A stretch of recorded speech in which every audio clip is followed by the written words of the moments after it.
Hello student, स्वागत है आप सभी का आपके अपने चैनल ज्ञान गुरु एकेडमी में।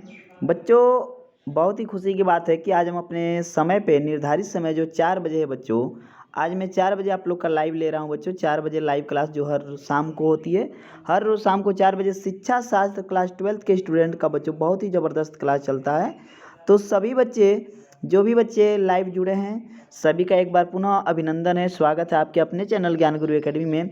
जो बच्चे ऑफलाइन देखेंगे जो बच्चे ऑफलाइन देखेंगे वीडियो को, वो एक बार बच्चों शेयर और लाइक ज़रूर कर देंगे। जो बच्चे लाइव हैं, चैनल पे नए हो तो सब्सक्राइब कर लीजिएगा। चैनल पे नए हैं तो सब्सक्राइब करने के साथ ही बेल आइकन को दबा दीजिएगा, ताकि हमारी ये जो इन्फॉर्मेटिव वीडियो आपकी होती है बच्चा, जो आपकी क्लास की वीडियो होती है, आप तक बिना देरी तुरंत पहुँच सके। ठीक है बच्चों, चैनल को सब्सक्राइब करके जब आप रखेंगे, बेल आइकन दबा के रखेंगे, तो तुरंत ही आपके यहाँ नोटिफिकेशन जाएगा और आपको पता चल जाएगा कि हाँ सर की क्लासेज आ गई है। ओके डियर दोस्तों, में शेयर करके सभी से चैनल को सब्सक्राइब जरूर करवाइएगा आप। चलिए शुरू करेंगे आज। यहाँ से इस टॉपिक से आज हमें पढ़ना था बच्चों, प्राचीन भारतीय शिक्षा संस्थाएं। ठीक है, देखेंगे प्राचीन भारतीय शिक्षा संस्थाएं क्या क्या थी। प्राचीन भारतीय शिक्षा संस्थाएं निम्नलिखित हैं बच्चों। ठीक है, पहला है टोल। प्राचीन काल में स्थापित इस प्रकार की संस्थाओं में केवल एक शिक्षक हुआ करता था। ठीक है बच्चों, जो टोल है, जो प्राचीन काल में स्थापित हुआ था, तो इस प्रकार की संस्था में केवल एक ही शिक्षक हुआ करता था। यहाँ मुख्य रूप से संस्कृत विषय पढ़ाया जाता था। क्या पढ़ाया जाता था बेटा? संस्कृत सब्जेक्ट जो विषय होती थी वह मुख्य रूप से पढ़ाया जाता था। दूसरा है बच्चों चारण। ये वेदों के अनुसार किसी एक अंग की शिक्षा प्रदान करने वाली संस्था चारण कहलाती थी। यानी ये वेदों के अनुसार शिक्षा दी जाती थी और किसी एक अंग का शिक्षा प्रदान करने वाली ये पद्धति थी, इसी को हम चारण कहते थे। घटिका समझेंगे बच्चों, दर्शन तथा धर्म की उच्च शिक्षा प्रदान करने वाली संस्था घटिका कहलाती थी। दर्शन और धर्म की जो उच्च शिक्षा प्रदान करने वाली संस्था थी, इसको हम घटिका कहते थे। आइए अगला देखते हैं बच्चों, परिषद। इस प्रकार की संस्था में 10 शिक्षक होते थे जो विभिन्न विषयों से संबंधित शिक्षा प्रदान करते थे। ठीक है, यदि कोई परिषद होती थी तो इसमें 10 शिक्षक रहते थे जो अलग अलग विषयों से संबंधित शिक्षा प्रदान करते थे। ठीक है, अगला पॉइंट आएगा बच्चा गुरुकुल। गुरुकुलों में वेदों, साहित्यों तथा धर्म की शिक्षा मौखिक रूप से प्रदान की जाती थी। प्राचीन काल में छात्रों को गुरुकुल में मौखिक रूप से शिक्षा दी जाती थी। इस पद्धति में छात्रों को गुरुजन मंत्र, वेद तथा उनके अर्थों को मौखिक रूप से रटा देते थे। जो गुरुजन थे बच्चों, वेद और उसके अर्थ को मौखिक रूप से रटा देते थे, उनको याद करा देते थे, और इनके गूढ़ अर्थों के द्वारा ही छात्रों की समस्याओं का हल भी हो जाता था। इसके लिए गुरुकुल में शास्त्रार्थ तथा वाद विवाद का प्रयोग भी किया जाता था। शास्त्रार्थ का और वाद विवाद का प्रयोग किया जाता था। ठीक है बच्चों, आगे देखेंगे विद्यापीठ। ये बड़ा इंपॉर्टेंट है बच्चों। यह व्याकरण एवं तर्कशास्त्र की व्यवस्थित शिक्षा प्रदान करने वाली शिक्षण संस्था थी। व्याकरण और तर्कशास्त्र की व्यवस्थित शिक्षा प्रदान करने वाली शिक्षण संस्थान हुआ करती थी। अब अगला है बच्चों विशिष्ट विद्यालय।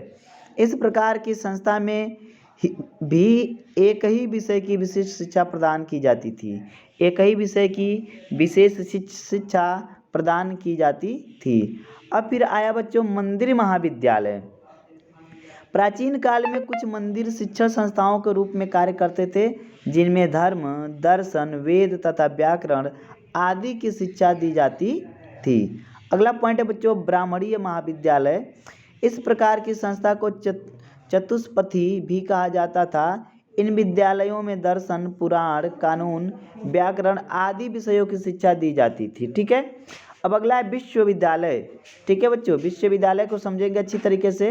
इस प्रकार की शिक्षण संस्थाएं जो विभिन्न विषयों की शिक्षा प्रदान करती थी, विश्वविद्यालय कहलाती थी। सिर्फ एक ही विषय की शिक्षाएं प्रदान नहीं करते थे, बल्कि अनेक विषयों की शिक्षा प्रदान करते थे। और इस प्रकार की शिक्षा पद्धति को क्या कहा गया बच्चा? विद्यालय नहीं, विश्वविद्यालय कहा जाता था। प्राचीन काल में शिक्षा प्रक्रिया के विकास के लिए इस प्रकार की संस्था की स्थापना की गई थी। ठीक है, जो प्राचीन काल में शिक्षा प्रक्रिया के विकास के लिए था बच्चों, इस प्रकार की संस्था की स्थापना की गई थी। ओके, चलिए यहीं अगले पॉइंट की तरफ हम बढ़ेंगे बच्चों। प्राचीन भारतीय शिक्षा के दोष। जो बच्चे लाइव कमेंट कर रहे होंगे बच्चा, अभी मैं किसी का भी कमेंट नहीं लूँगा, क्योंकि अभी मैं अपने कंटेंट पे फोकस करूँगा। आप लोग के कंटेंट कमेंट को बाद में आप लोग ऑफलाइन कर देना बेटा। जो भी बच्चे जुड़े होंगे ऑफलाइन कमेंट कर दीजिएगा, जिससे कि मैं आप लोग को सही से समझा सकूँ। ठीक है बच्चा, ऑफलाइन कमेंट कर देंगे तो अगले वीडियो में जो भी आप चाहते हैं बदलाव वो मैं कर दूंगा। ठीक है, सभी बच्चे ऑफलाइन कमेंट जरूर करेंगे। चलिए आगे देखें बच्चों। प्राचीन भारतीय शिक्षा के दोष निम्नलिखित थे। पहला है बच्चा सांसारिक जीवन की उपेक्षा। दूसरा है क्षेत्रीय एवं लोक भाषाओं की अवहेलना करना। पाठ्यक्रम में धर्मनिरपेक्ष विषयों की अवहेलना करना। शिक्षा के लिए समाज के एक वर्ग की अवहेलना करना। ये प्राचीन भारतीय शिक्षा के दोष थे। ठीक है, ये सभी के सभी क्या हैं बच्चों, दोष हैं। ठीक है, कुछ दोष और भी थे जिन्हें हम समझेंगे, जैसे कि बालिकाओं तथा जन शिक्षा की अवहेलना करना, जीवन के व्यवहारिक पक्ष की अवहेलना करना, शिक्षा में धर्म को सामान्य से अधिक महत्व प्रदान करना, शिक्षा में हस्त कार्यों का समावेश नहीं होना, युक्त एवं स्वतंत्र चिंतन की अवहेलना करना। ये सारे के सारे दोष थे बच्चों। क्या थे, दोष थे। ठीक है, चलिए आगे देखेंगे। प्राचीन भारतीय शिक्षा की आधुनिक शिक्षा के लिए उपयोगिता। जो प्राचीन भारतीय शिक्षा थी, इसकी आधुनिक शिक्षा के लिए उपयोगिता क्या हुआ करती थी। पहला पॉइंट है अनुकरणीय आदर्शवादिता का होना, अनुकरणीय अनुशासन तथा गुरु शिष्य संबंध मधुर होना, शैक्षिक वातावरण संबंधी कारकों का होना, पाठ्यक्रम संबंधी कारकों का विकास होना, शैक्षिक सिद्धांतों तथा शिक्षण विधियों से संबंधित उपयोगिता का होना, छात्रों द्वारा सरल जीवन यापन करना। तो पूरा का पूरा बच्चों ये हो गया आप लोग का प्राचीन भारतीय शिक्षा की आधुनिक शिक्षा के लिए उपयोगिता। ठीक है, अगला टॉपिक देखेंगे बच्चों। और आज की वीडियो में इतना ही रखा जाए, क्योंकि वीडियो को हम बहुत लंबा नहीं करना चाहते हैं, क्योंकि इसके तुरंत बाद आप लोग की और भी क्लासेज आने वाली हैं। अभी इसके जस्ट बाद और क्लासेज आएंगी बच्चों, तो जितना भी हो सकेगा आप लोग वीडियो को शेयर कीजिएगा, क्योंकि इसके तुरंत बाद आप लोग की आ रही है बच्चों गृह विज्ञान की क्लास, और इसके बाद कक्षा 10 का होम साइंस भी आएगा, सामाजिक विज्ञान भी आएगा। तो सारी क्लासेज अभी आप लोग की प्रस्तावित है। रात शाम को 6:30 बजे रोज़ आप लोग की हिंदी की क्लास आती है बच्चों, फिर 7:30 बजे आप लोग का इंग्लिश का क्लास आता है। तो सभी क्लासों में लाइव जरूर आया कीजिए बच्चों, ताकि ज़्यादा से ज़्यादा संख्या में यदि आप लाइव आते हैं बेटा, तो आप लोग को क्या होता है बच्चों, ज़्यादा से ज़्यादा फायदा मिलता है। ओके डियर, और ज़्यादा से ज़्यादा पढ़ाने का मन भी करता है, तो ज़्यादा से ज़्यादा संख्या में सभी बच्चे लाइव आया करें। किसी का कोई भी प्रॉब्लम हो बच्चा, तो आप लोग कमेंट बॉक्स में एक बार कमेंट जरूर किया कीजिए। चलिए आज की क्लास में इतना। स्वस्थ रहिए, मस्त रहिए, अपनों के प्यार के साथ, हल्के से मुस्कान के साथ कर दिखाओ कुछ ऐसा कि दुनिया करना चाहे आपके जैसा। मिलते हैं अगले क्लास में, तब तक के लिए धन्यवाद, बाय बाय, खुदा हाफिज़।